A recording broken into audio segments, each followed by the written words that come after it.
Hey, welcome to Dow Stock Talk, where I talk about topics relating to investing and finance. But more specifically, the stock market. In this video, I'll be going over best investing apps for beginners.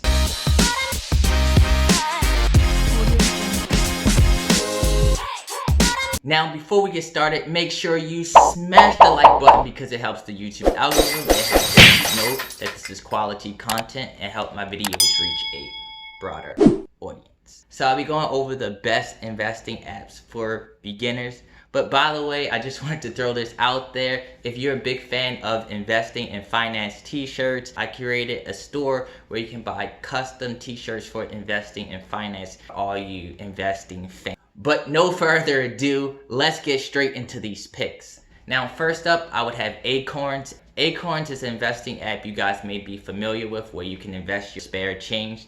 The good thing about Acorns is totally hands-off. If you don't really want to worry about having to pick your own stocks or having to keep adjusting it, Acorns is great for people who just want to be hands-off and they want to see their money grow over time. Another good thing about Acorns, they have a lot of great resources.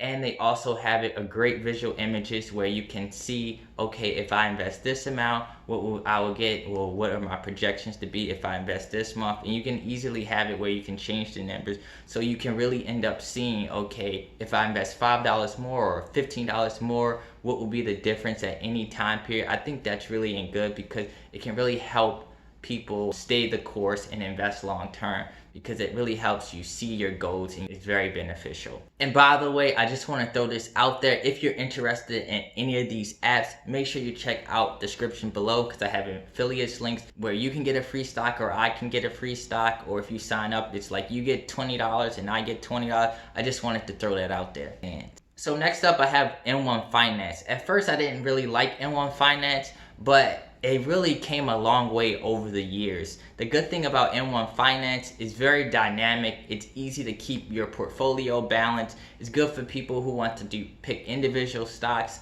or ETFs. They have a lot of portfolios that you can choose from that's already made. You can customize it. There's a lot of things you can also do. The also good thing about it where they also will show in popular investors portfolio, so you can kind of see some of the stuff that they're investing in, maybe get an idea or even take some of their individual picks. The good thing about N1 Finance, and it's free. Now, N1 Finance is for long-term investing. So if they're trading, they only have 2 trading windows to my knowledge up until this day. So the platform is not meant to trade, it's meant to invest long-term. And next up, I end up having Stash. So Stash, I think, is great for people who want to really learn how to invest long-term, as well as picking ETFs and individual stocks. The good thing about it is their ETF collection is the best that I ever seen. A lot of times when I'm looking for ETFs, I check their catalog. They got ETFs for particular anything. They also help you along the way, guide you to have best practices where they even give you points and stuff, which kind of really encourage you to make good investment decisions, give you advice along the way. So I really like Stash. They have the podcast, they have great educational resources.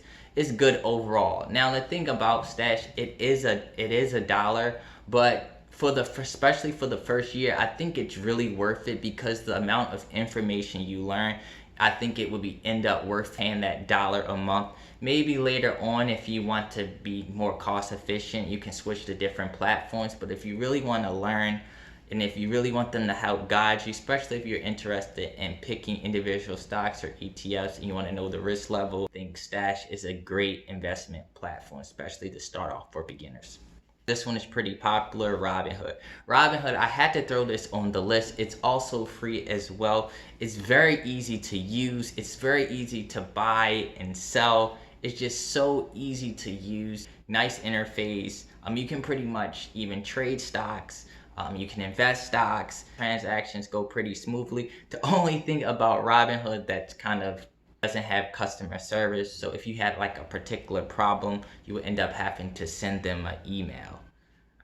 Another thing about Robinhood I think that you want to be careful of, because it's so easy to buy and sell, sometimes for beginners it kind of could encourage you to make unnecessary trades, but it's a great investing app. And next up, this one is new to the list. It's SoFi. So SoFi is a investment app where you can buy fractional shares. It's a very nice interface. Their customer service, I put it on the list because their customer service is really well. To my knowledge, don't quote me on this, but I believe you can buy cryptocurrency. And overall, it's just a nice platform. But that's pretty much it. Make sure you let me know in the comments below what is your favorite investing app. And if you haven't already, make sure you hit the like button. And if you're new, make sure you subscribe to my channel.